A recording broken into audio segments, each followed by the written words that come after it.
Mastering the Art of Homemade Lasagna, a step-by-step guide.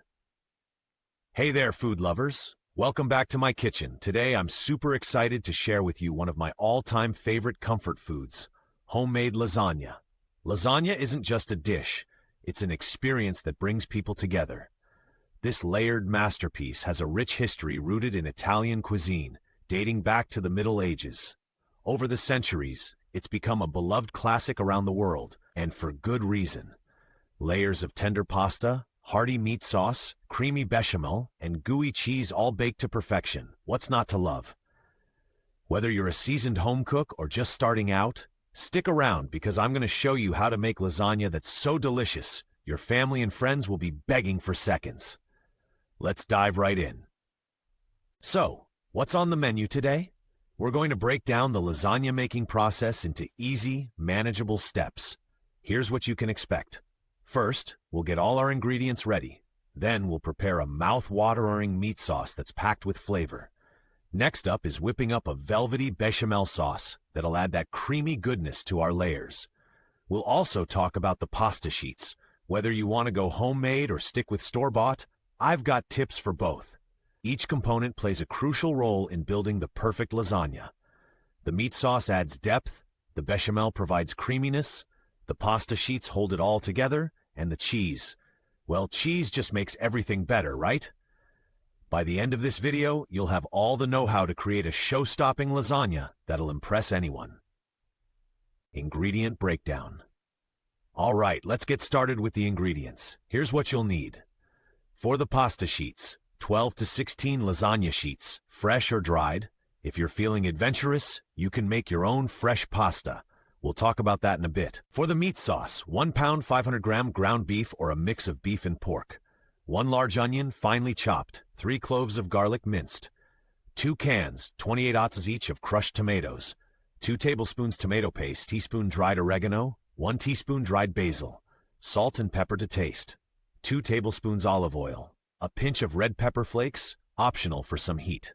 For the bechamel sauce, 4 tablespoons butter.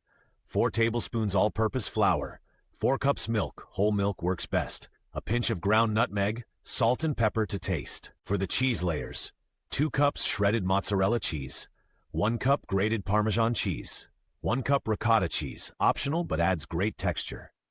Tips for selecting ingredients. Meat, choose fresh, high-quality ground meat. You can even substitute with ground turkey or go vegetarian with lentils or mushrooms. Tomatoes. San Marzano tomatoes are fantastic for a rich sauce. Cheese. Freshly grated cheese melts better and has superior flavor over pre-shredded varieties. Herbs. Fresh herbs can elevate your sauce, but dried herbs work just fine. Remember, quality ingredients make a huge difference, so pick the best you can find.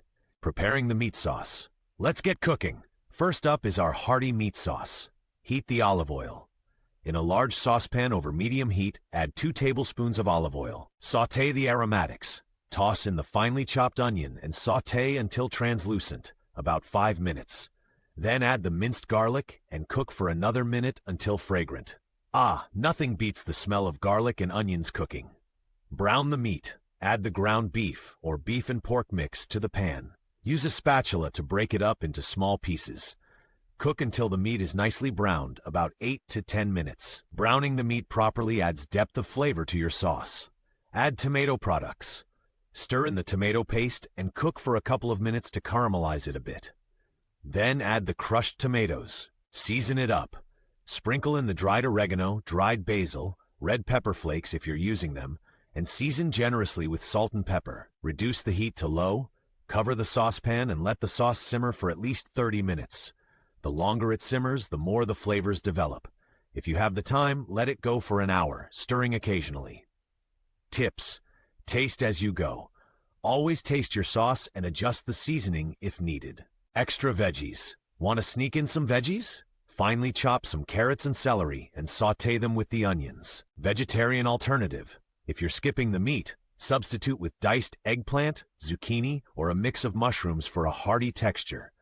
By the end of this step, your kitchen will smell amazing, and your meat sauce will be rich, thick, and full of flavor.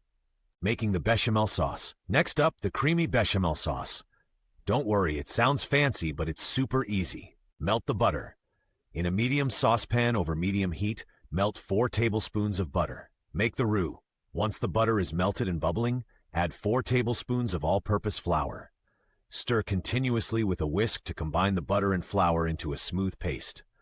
This is called a roux, and it's the base of our bechamel. Cook the roux. Continue stirring and cooking the roux for about 2 minutes. This cooks out the raw flour taste. Add the milk gradually. Slowly pour in 4 cups of milk, a little at a time, whisking constantly to prevent lumps. This step is crucial for a smooth sauce. Keep whisking until all the milk is incorporated. Bring to a simmer. Increase the heat slightly and continue to stir as the sauce begins to thicken. It should coat the back of a spoon. Season the sauce. Add a pinch of ground nutmeg and season with salt and pepper to taste. The nutmeg adds a subtle warmth that's classic in bechamel.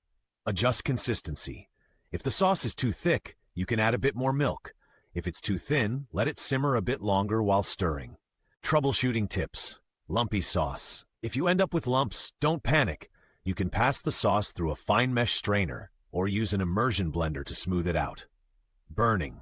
Keep the heat at medium and stir continuously to prevent the sauce from burning at the bottom. And there you have it, a silky, creamy bechamel sauce that's going to make our lasagna irresistibly rich. Preparing the pasta sheets. Now let's talk pasta sheets. You have 2 options, homemade or store-bought. Homemade pasta. If you're up for making fresh pasta, here's a simple recipe. Ingredients: 2 cups all-purpose flour, 3 large eggs, a pinch of salt. Instructions. On a clean work surface, mound the flour and make a well in the center. Crack the eggs into the well and add a pinch of salt. Using a fork, whisk the eggs and gradually incorporate the flour until a dough forms. Knead the dough for about 10 minutes until smooth and elastic. Wrap in plastic wrap and let it rest for 30 minutes. Roll out the dough thinly and cut into sheets to fit your baking dish. Fresh pasta sheets. These are usually found in the refrigerated section. They can typically be used directly. Dried lasagna noodles. Some are no-boil. You can layer them as is. Others need pre-cooking.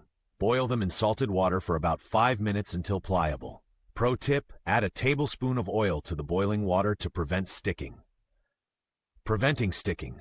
After boiling, lay the pasta sheets flat on a clean kitchen towel or drizzle with a bit of oil to keep them from sticking together.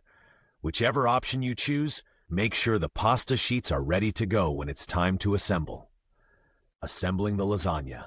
All right, it's time for the fun part, assembling our lasagna. Preheat your oven. First, preheat your oven to 35 degrees Celsius. Prepare your baking dish. Use a 9/13-inch baking dish. Spread a thin layer of meat sauce at the bottom to prevent sticking. Layering technique. First layer, bottom, place pasta sheets over the sauce, covering the bottom. Second layer, spread a layer of meat sauce over the pasta. Drizzle a layer of bechamel sauce over the meat sauce. Sprinkle with a mix of mozzarella and Parmesan cheese. Repeat layers.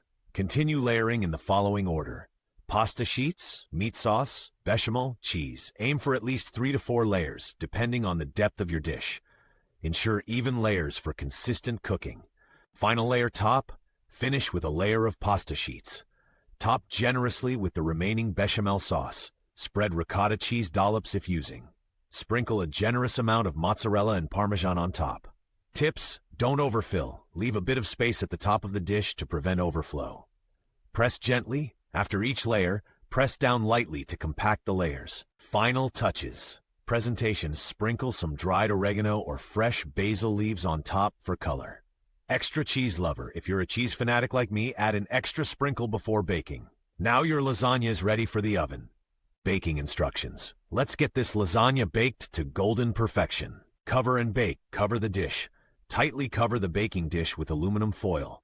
This traps heat and moisture, ensuring the lasagna cooks evenly without drying out. Bake. Place the covered dish in the preheated oven and bake for 25 minutes. Remove foil and continue baking.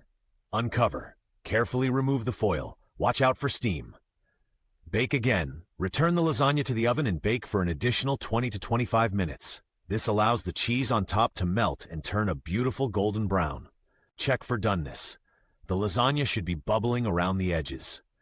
Insert a knife in the center. If it goes through easily and comes out hot, it's done. Achieving a golden crust. If the top isn't as brown as you'd like, switch the oven to broil for the last 2 to 3 minutes. Keep a close eye to prevent burning. Rest before serving. Important, once baked, remove the lasagna from the oven and let it rest for at least 15 minutes. This helps it set and makes slicing easier. And there you have it. Your homemade lasagna is ready to be enjoyed. Serving suggestions. Now comes the best part, serving and enjoying your masterpiece. Rest before slicing. As tempting as it is to dig in right away, allowing the lasagna to rest ensures neat slices and better flavor. Cutting perfect portions. Use a sharp knife to cut into squares. A spatula works great for lifting out the pieces. Accompaniments. Salads. A fresh green salad with a light vinaigrette pairs beautifully, balancing the richness of the lasagna. Bread. Serve with warm garlic bread or a crusty baguette to mop up that delicious sauce. Wine pairing. A robust red wine like Chianti or a Cabernet Sauvignon complements the flavors perfectly. Extras. Garnish with fresh basil leaves or a sprinkle of Parmesan for that professional touch. Gather your loved ones around the table and enjoy your homemade lasagna. It's sure to be a hit. Troubleshooting tips. Encountered a hiccup? No worries. Here are some common issues and how to tackle them. Soggy lasagna. This can happen if there's excess liquid in your sauces. Next time, simmer your meat sauce longer to reduce it. Undercooked sheets. If the pasta is chewy, ensure you're using enough sauce between layers, or pre-cook the sheets a bit longer. Runny sauces. Let your lasagna rest longer after baking. This helps it set. Also, make sure your bechamel isn't too thin. Remember, practice makes perfect. Each attempt gets you closer to lasagna perfection. And that's it, folks. You've just made an incredible homemade lasagna from scratch. Let's quickly recap. We prepared a flavorful meat sauce packed with herbs and spices. We whipped up a creamy bechamel sauce. We assembled our lasagna with perfect layers of pasta, sauces, and cheese. Baked it to golden, bubbly perfection. I hope you found this step-by-step guide helpful and that you feel inspired to make this delicious dish at home. Cooking is all about sharing and enjoying good food with great company. If you tried this recipe, I'd love to hear how it turned out. Drop a comment below with your experience or any twists you added. Maybe you swapped the meat for veggies or added a secret ingredient. Let me know. Don't forget to like this video, subscribe to my channel, and hit that notification bell so you never miss a tasty recipe. Until next time, happy cooking!